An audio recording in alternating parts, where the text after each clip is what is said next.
Good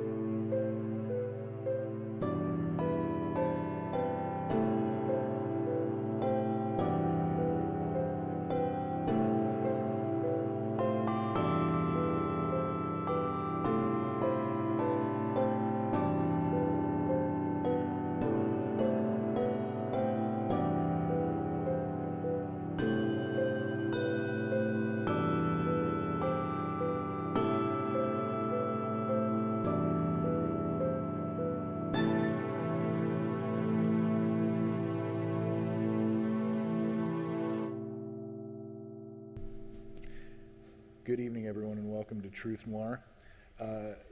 We're doing a little bit different thing tonight. I wanted to introduce our guest first and foremost.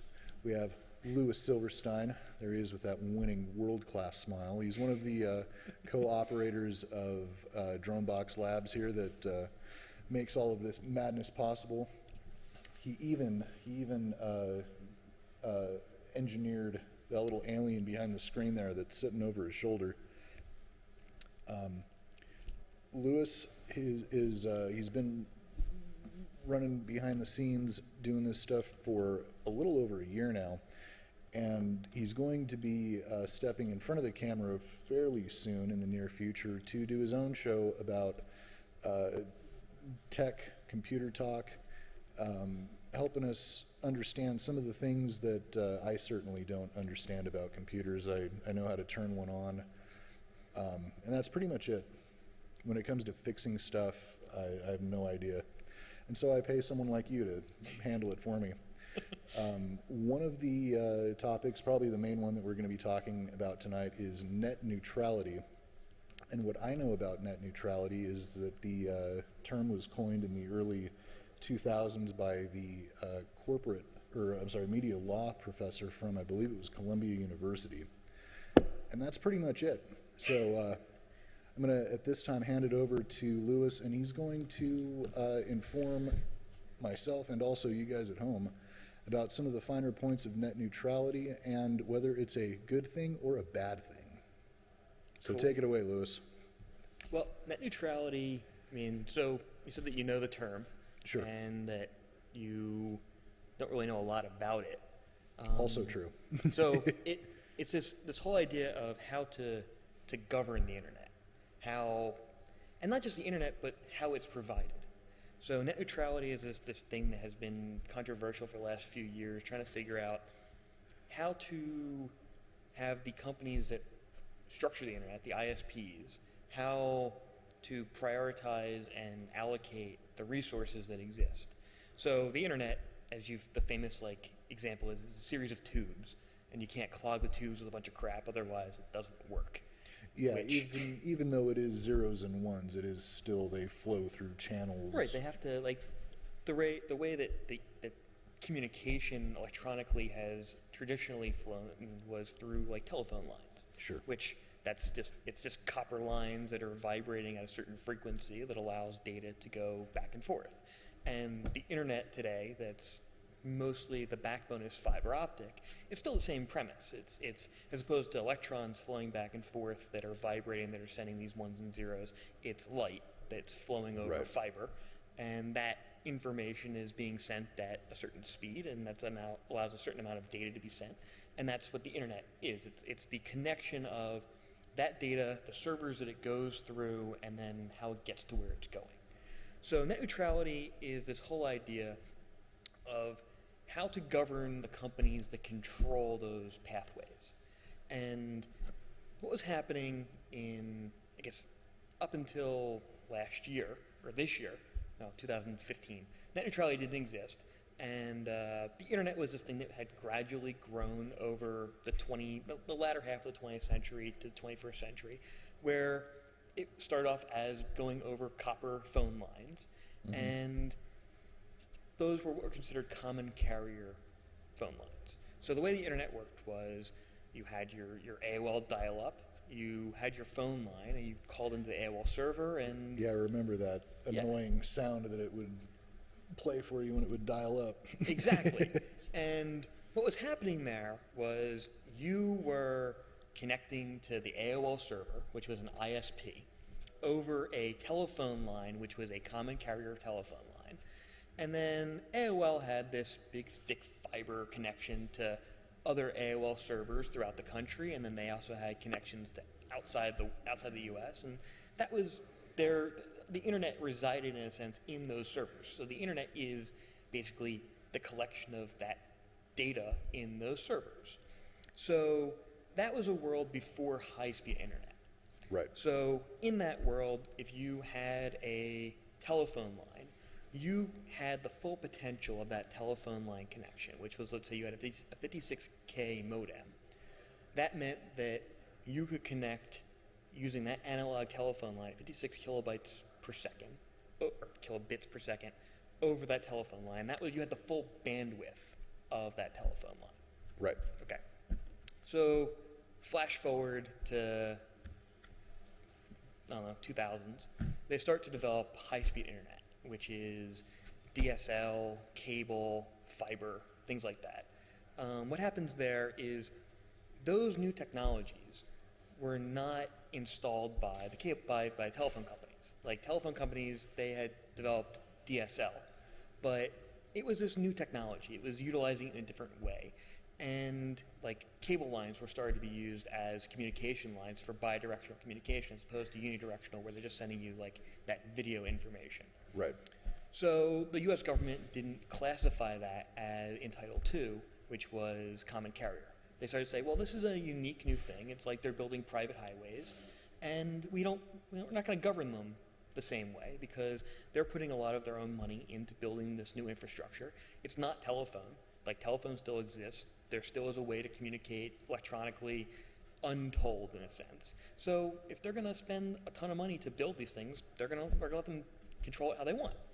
So that worked great until everyone started to use this high-speed internet, and now the networks that were built by these companies, ISPs, started to get congested because now we have Netflix, we have YouTube, we have Hulu, we have just Google, and tons of information flowing. Yeah, so it's the informational equivalent of the 405 freeway right. at 5 p.m. Exactly. So we got to this saturation point where prior to 2001, let's say, it was all copper and it was all telephone dial-up. If you paid for a telephone line, you had that telephone line connection, and it was ungoverned speed-wise. So now we have the year 2000, like everything starts changing, and everyone starts using high-speed internet in the 2000s, and we've gotten to the point where, as opposed to everyone having their own individual tube or individual cable, they have these big, thick fiber cables they're talking about, which is basically the backbone of the ISP. And they're saying, well, there's 1,000 people on this thing, and each person is paying for this much bandwidth, and we're kind of congested, like you said, the 405. Right. So people started to get upset that, like, different companies, like let's use Netflix as an example. Netflix was utilizing, let's say, 30% of Comcast's ISP entire bandwidth. Entire bandwidth. That's a lot of bandwidth. And they were not paying for that much usage. So the internet works in a way where you pay for your connection, which is your speed from your house to your ISP's connection. And then whatever company that you want to get a service from, they're also paying to get from their business origin to get to not to get to you, but to get to the ISP. And then the ISP delegates that connection. Right.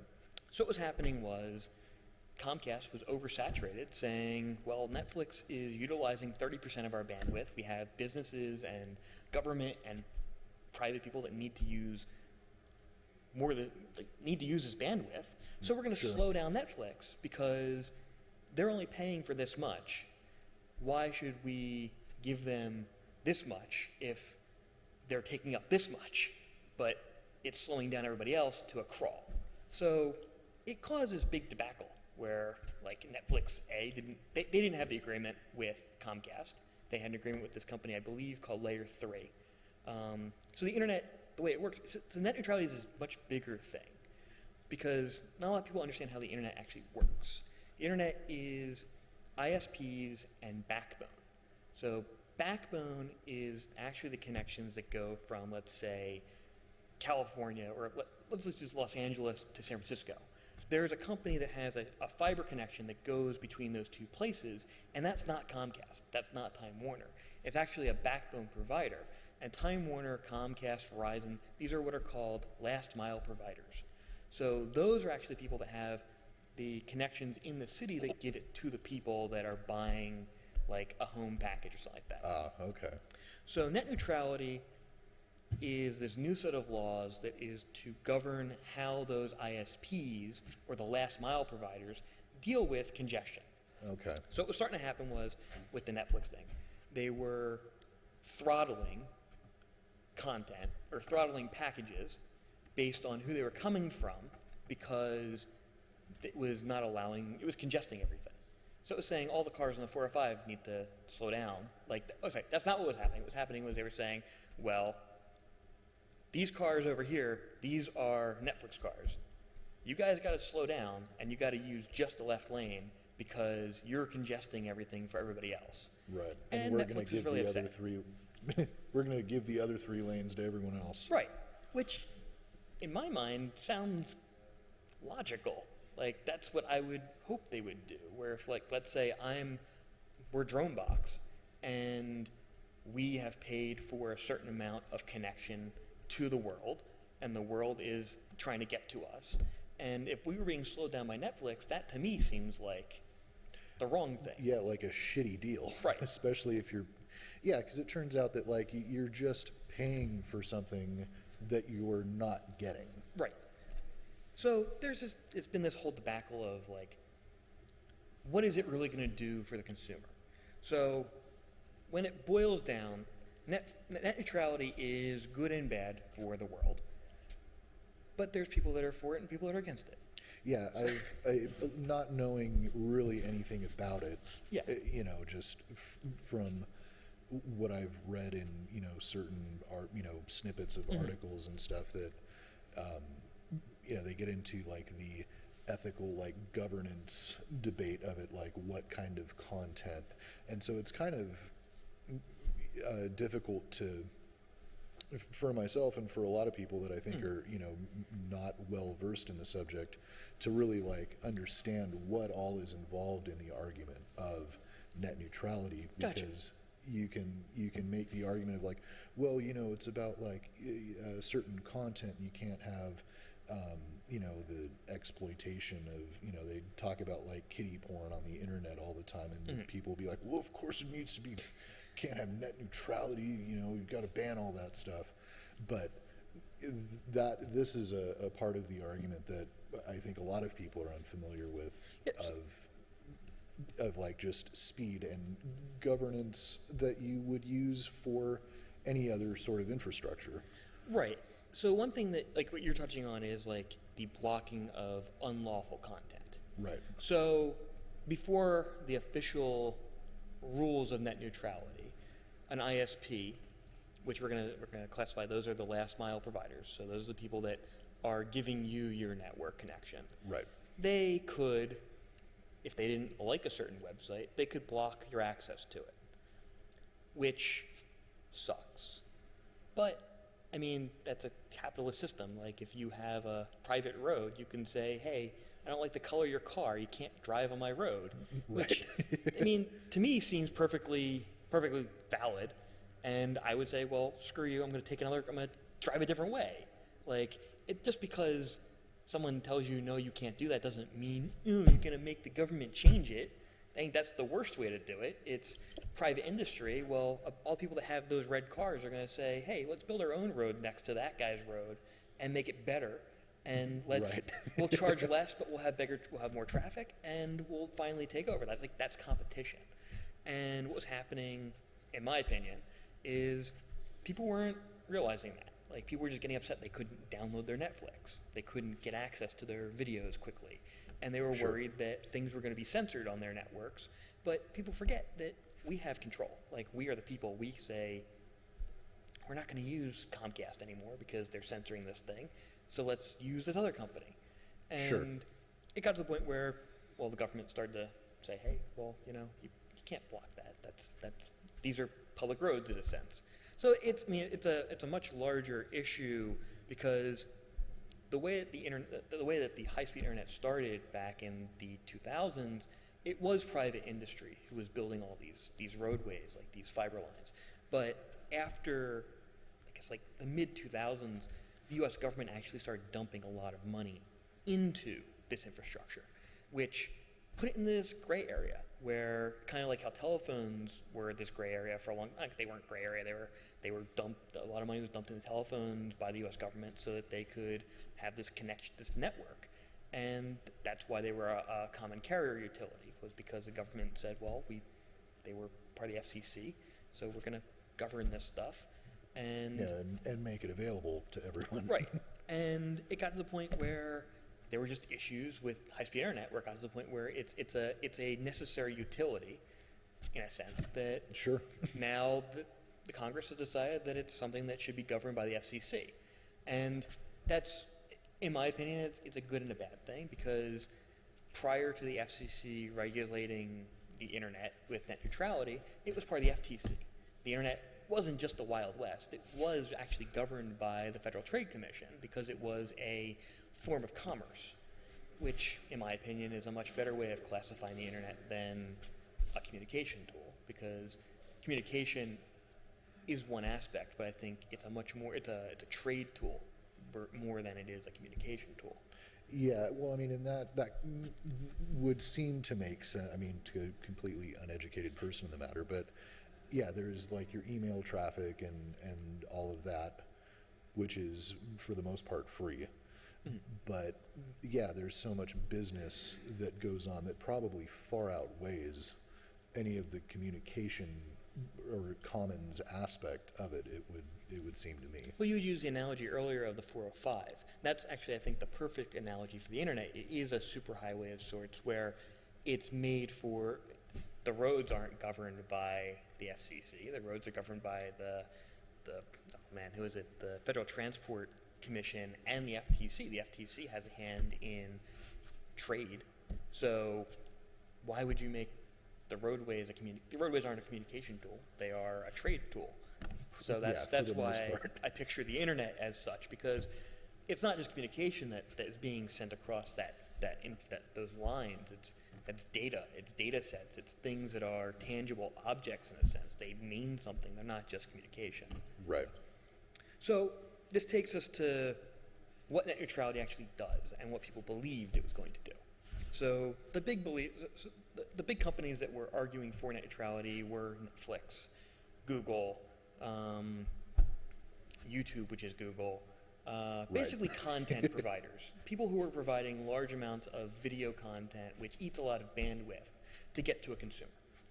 So they were saying that it's not fair that you're slowing down our stuff to keep your network flowing at the speed that you have guaranteed, because you should just make your network better to handle all the traffic, because we're paying you for this and they're paying you for that, so you should make your network better as opposed to slowing down our stuff.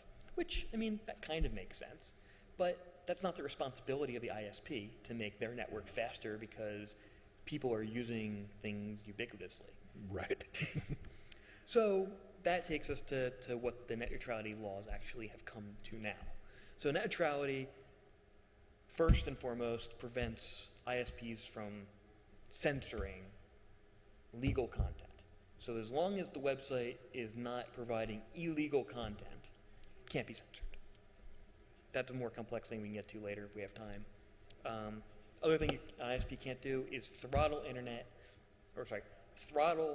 packet delivery based on where the packet is coming from or what the packet is. So this is like your live streaming videos. That's right. So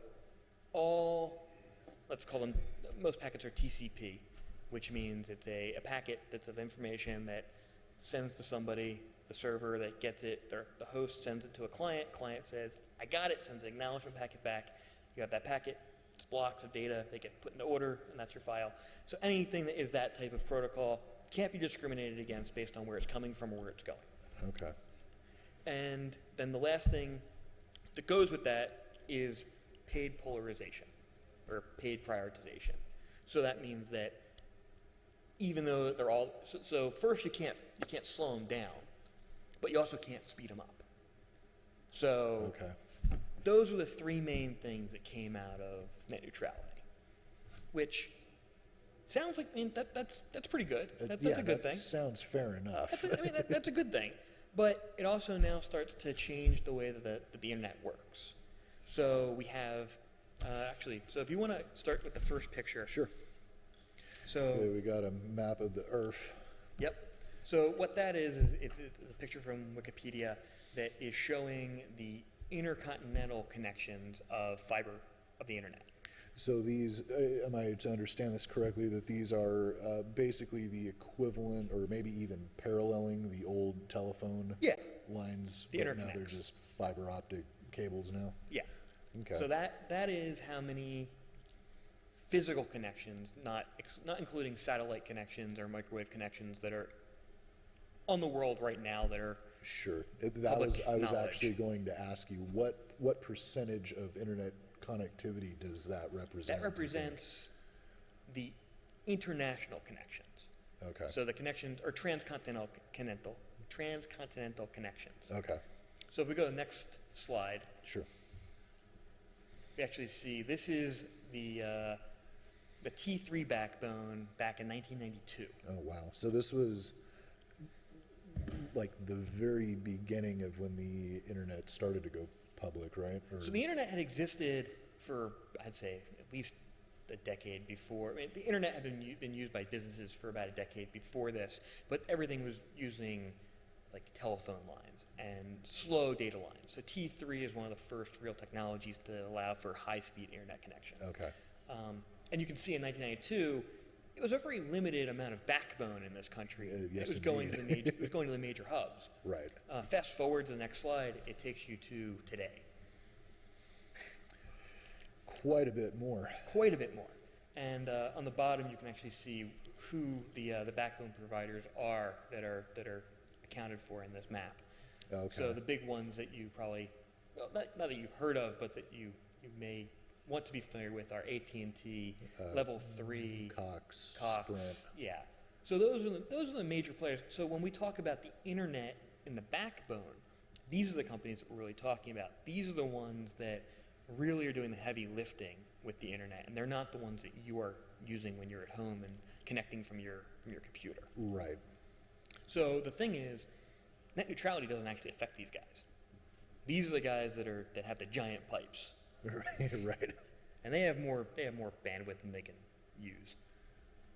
So that's the last one that we have of showing the backbone. And it kind of, all things back to earlier, for me, like this looks like a map that you might have seen like in the late 1800s of like the railway system as it developed, like the 1992 picture versus this was recently, you said? This is the most recent one I could find. Okay.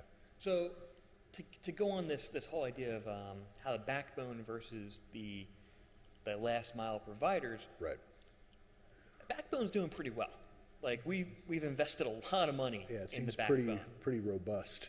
And if you are a private company and you want to get your data, if you need high-speed internet connection from your business to let's say you have a business office in Los Angeles and you want to get it to your office in New York, and you don't want to deal with Comcast, you can. You can go to a backbone provider. They have what's called dark fiber, which is unused fiber, and they light it up for you, and you have yourself a direct connection across the country to your business in New York. And it goes as fast as you want to pay for. That's pretty awesome. But the problem is most people don't understand that. It's in a city center, or even worse in, like, let's say you're in the rural country somewhere, there's only usually two or three providers you can have for your internet. You have a company, which is your telephone, your telco, and you have your cable television provider. And everybody has it, but they don't realize it. There is a satellite company you could get access to if you really wanted it. Okay. The problem is, things cost money. So Sure. if you want to not be using the connection lines from AT&T, which is usually the telco, or you have Comcast or Cox, something like that, who's your TV provider, you got to pay extra. I mean, that's just how it goes. Yeah, that's how everything else in the country The universe. works. Yeah. So the whole argument that a lot of people were making with net neutrality was, if we get net neutrality, it's going to drive down the price of internet and make it so everyone gets the same speed, which is totally false. Just because we have net neutrality doesn't mean everyone's getting an equal piece of the pie. It just says now your data is going to be treated the same as everyone else's data. You still might not be getting a fast connection. You're going to get whatever connection you're paying for. Right. So net neutrality is good in a way because it's going to force the ISPs to make bigger pipes and create more space, as opposed to just taking the space they have and slowing down the packets that they have not promised high speed to. Right. So that is one of the good things that is going to happen. But one of the bad things, in my opinion, is like it doesn't prohibit. There are no provisions in the net neutrality laws that prohibit speeds or data caps. So Okay. the way the internet was working prior to net neutrality was you were paying for bandwidth, a certain speed, and you were getting unlimited amounts of data, versus like telephone and cellular, which they fell under Title II and are common carriers. You were getting the maximum speed of the network, but you were only getting a certain amount of data. So if you remember back the AOL thing we were talking about before, you could call AOL infinite times because you had like an unlimited like telephone plan with AT&T. Right. You had a direct line. Right. But you were actually paying for minutes with AOL. That was actually the amount of time you were using their server. So the internet with high-speed internet changed where they said, okay, we're not going to charge you for using our server. We're just going to charge you for the amount of bandwidth you're going to use. So that worked well with their model, and it allowed them to say, well, we have this much bandwidth total, and if you look at your contract, if you have a consumer grade like network connection, it says like 25 megabit down and 5 megabit up with a little asterisk. That little asterisk, if you read the fine print, says at They always get you with that asterisk. Well, I mean, the asterisk is really what you're paying for. You're paying for what's in the fine print. Right. And what it says is at peak network time, the minimum connection you're going to get is this, which is usually like, let's say, 2 megabit down and 1 megabit up or something like that, which is what it says in the fine print. So the ISPs had built their networks to be able to handle X amount of people, and at the peak time still provide that speed without having to increase their investment. Like, they're a business. They made a certain amount, and they don't want to have to build more than they have to, and this is how many people they can have on it. So as that bandwidth availability went down, they started saying to the consumers, well, if you want to have faster connection at peak time, you got to pay more because there's more people using the roadway. Right. And that just pissed off a lot of people. So that's where net neutrality has then again stemmed from. And people think that because net neutrality exists, that isn't going to apply. But it still applies. Net neutrality didn't say that they can't charge you more for the internet if they don't want to build more tubes. Right. They're just saying that they can't speed up other people's because they're paying more. So what it means now is if you actually look at like the economics diagram, that if a company wants to have a better connection, they're just going to buy more tubes. So it really hasn't changed a lot. It's just made it so, in my opinion, it's going to cost everybody more money to use the internet. Right. And no one wants that. No, but I mean, it did do some good things. It did allow for the making it illegal to block lawful content, which is great. Sure. But it it doesn't do the things that everyone thought it was going to do. It doesn't make your Netflix faster. Right. Yeah. Well, and that's, that's the most important thing, damn it. Right. Gotta get your movies in real time. Can't wait for buffering. But net neutrality is not going to affect that. That's the big thing. That's the big surprise, I think, to everybody is net neutrality is not going to make Netflix faster. Right. It'll make it faster because they're going to pay more, and you're going to pay more for your connection. But that's the only thing. Right. Nothing is free. People need to remember that. There is nothing free. And well, yeah, everyone's all about capitalism until it actually starts working. That's right. Like, no, wait a minute. Yeah, I mean, the other thing that scares me, and this could be totally unfounded, is, your cell phone and your data plan using the servers from that whole common carrier situation was you paid for a certain amount of data and not the speed at which you connect. So there's nothing in net neutrality that prohibits the ISPs from switching to that model, where let's say they want to really democratize the internet and everyone gets their piece of the pie or whatever their speed is, but now it makes it even easier for them to say, hey, well, you can only have 2 gigabytes a month, and if you want to use more than that, we're going to charge you an overage. Right. So before net neutrality, I don't think that was a thought, that was going to be something that they were going to start doing. But now that this is prohibiting them from providing a fast lane and slowing down things that are less important, I don't see why they wouldn't start to say, oh, you only get 2 gigabytes a month worth of data. That's all our structure can provide now. And you're all getting speed. Right. You're all getting the speed that you paid for, but the servers can't handle that much. So you've got to have a certain data plan. So if you look at the next slide that I have, Sure. I think it explains a little, I kind of believe in the rule of 3. You can have 2 of that triangle, but you can't have all 3 of them. Okay. So you can either have high speed and low cost, which means you have limited amounts of data. You can have unlimited data and low cost, which means your speed lacks. Or you can have unlimited speed and unlimited data, and it's going to cost you an arm and a leg. Right. So that's how I see this all working economically, if you want to have a economically viable company. And these companies, they didn't nationalize them, so they're not owned by the government now. They're still private invested companies, so they have to make dividends. They have to, pay their stockholders. Absolutely. So they're going to make money somehow, and I think that's probably where we're going next.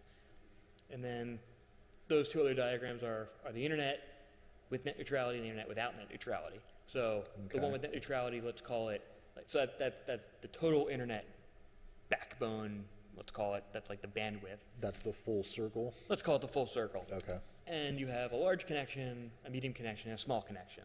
So as long as there's room in there and you're paying for a size connection or a speed of bandwidth, you're going to get that full tube that you're paying for. Okay. Whereas before, which says pre-net neutrality, we have a tube full of packets, and all of those packets are the entire bandwidth of the internet, but the red packets in the red zone are the prioritized packets, and they're going to move faster than the packets in the white zone because the companies are paying for that prioritization. Sure. So we really haven't changed a lot.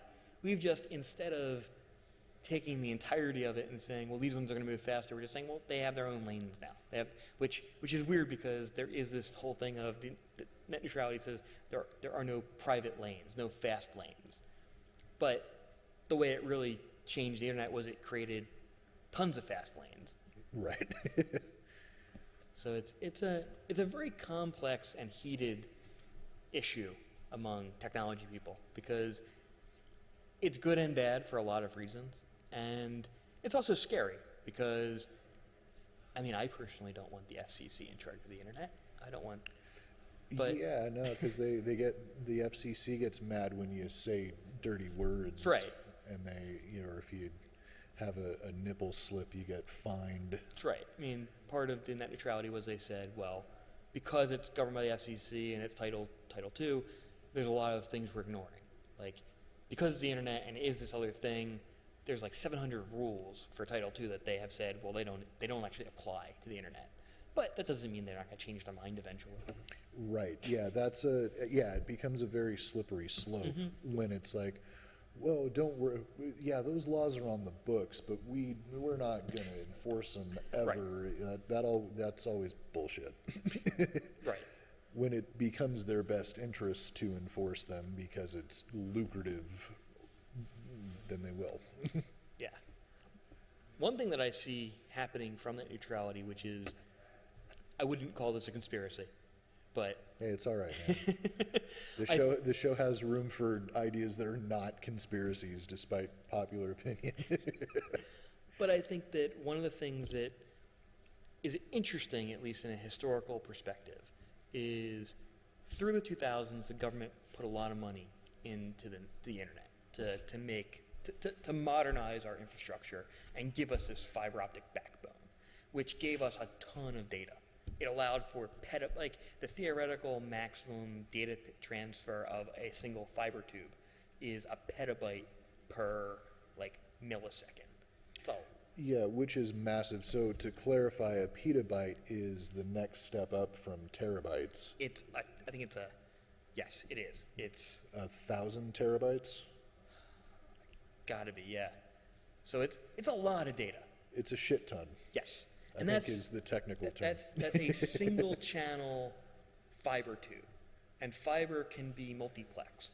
So you have back and forth, not just forth. So you can do, basically, I think you can do 2 petabytes theoretically on one fiber tube, going one in each direction.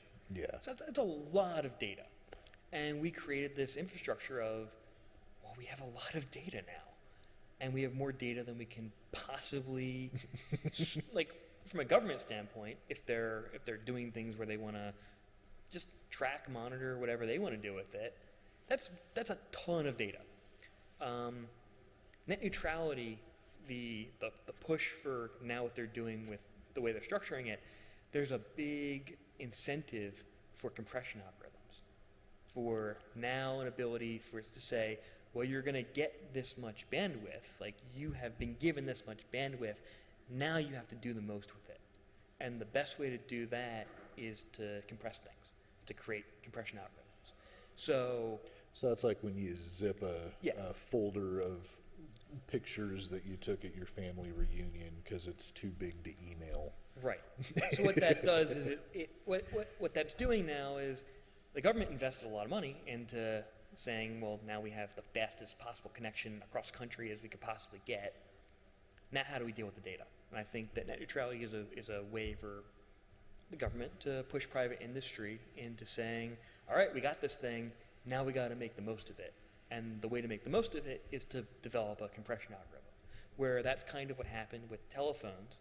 Was analog telco was your dial-up modem. I mean, yes, it was, you were using a digital signal, which was like, but literally, that is an analog signal being converted into a digital signal and being sent over that telephone line. Yeah, I don't think millennials know what we're talking about. They have no clue. But then we had ISDN lines and DSL lines, which the thing that was about them, that it wasn't the fact that they were digital, it was they were compressing data and sending it via a compressed signal over telephone lines. So what's happening, what I think we're going to see in technology is a shift into compression over this high-speed internet connection. So we got really good at sending raw data. And an example of this actually just happened today. Google announced that they are beta testing a in-browser compression algorithm, which if you're using Chrome and you have enabled the, there's a check for like speed up my connection, which what it does is you ask for a website. That website then goes to the Google server. The Google server takes that web page, compresses it. So now something that was a megabyte is now 200 kilobytes. That gets transferred to your device.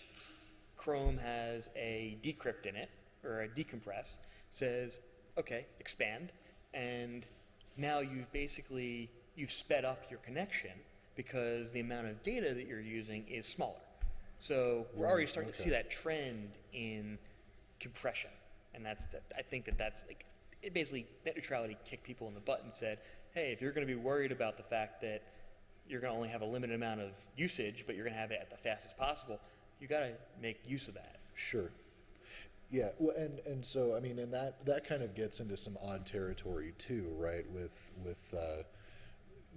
So this would basically symbolize Google acting as a middleman. It's proxy, yeah. Between you and all of the data that you access. Yeah, I mean, the internet already right now is a clusterfuck, to be honest about how it works. I mean, that's why I'm going to start doing my show called Hello World, because I want to get people familiar with how this technology works. I mean, to start a website like dronebox.com. Sure. Dronebox.com isn't really dronebox.com. Dronebox.com is really an IP number, which actually I should have it memorized. I don't have it memorized. It's like 73 dots. It doesn't. It's a little IP address. It's an IPv4 address, and the way that you get to it is you type in dronebox.com. But when you do that on your computer, you're connected to a DNS. It's a domain name server. Okay. And what that is a telephone directory that says dronebox.com. What's the actual IP address? And it gets that sent back to your computer. Your computer says, oh yeah, it's that number. And then that number calls our server, and our server sends you our information. So the DNS right now mostly is if you have like high-speed internet from one of the ISPs, your router has a DNS embedded into it, and you're usually calling their telephone directory, and then they're sending you the information, and you're going to the website. So we already have this like weird system where your ISP knows every website you're going to, even if you're not going directly through their servers to get the information. Right. What this new thing will allow for is, like, let's say, not just calling Google for that phone number, they're actually going to know you went to it, and this is what you were looking at, because you're going to be starting to go through their servers for the compression to speed up your connection. It's a like you said, slippery slope as to how all this stuff works. A slippery slope wrapped in a catch-22, wrapped in a I don't know, something from Orwell. Yeah, maybe. I mean, revisionism is already there. I mean, do you remember how you used to be able to go on a web page and look at the, like, you could press like about web page and it would tell you like when it was published? Yeah. Okay, that doesn't really exist anymore because Web 2.0, that's not how websites work. Websites are generated in PHP. They're generated in Ruby on Rails. Like, the websites are being created every time you log onto that server. So it's not a static content. Everything is dynamic now. So there's no way, unless you like go to a web page, print out a hard copy or save it to your hard drive, that you can ever go back to the same exact web page. It's unless like maybe it's like something on like somebody's static server somewhere. That it's so weird that we live in that CompuServe site. We live in a revisionist society already, but it's not a bad revision. It's not like they're doing something malicious with it. But we live in a society where it already is revisionist, and there's no way of knowing. Yeah. Interesting stuff, man. Well, we're running a little short on time, but I'm glad you were able to come on and tell us about this thing that has been a hot topic at various points in time recently. Anytime it's come up, I've seen Facebook light up about it, and it's like, no, it's a good thing, no, it's a bad thing, you're stupid now. Is basically what I've known about net neutrality for the past few years. So thanks for coming on and sharing some like actual proper information with us. Thank you for having me. Anytime, man. And so tell us in the couple minutes we have left about Hello World and when you're planning on putting it together and doing your first episode and all that kind of stuff. Cool. So Hello World is going to be a educational program about information technology and basically how to use technology. Right now I have about 64 episodes planned, going from everywhere from how the internet works to what binary is to how copy and paste works on your computer. Rockin'. The whole goal of the show is to create to present an educational segment in 15 minutes or less, because it's my belief that if I can't explain a certain facet of technology in under 15 minutes, I haven't broken it down to a simple enough level, and Sure. you need to understand it that way. So this is going to start in Q2 of 2016. Okay, so coming up in a couple months? Couple months, yeah. I want to make sure that everything is organized for it properly. There's going to be a website to go along with it that will have all the facts and figures from my presentations. Okay, It'll be awesome. every night, not every night. It'll be two nights a week from 8:30 to 8:45. So it's be a very tight ship. Okay. It's gonna we're building that slot up as the news network hour, and I want to start putting informational programming in there first. Good stuff, man. Yeah, thank you for having me.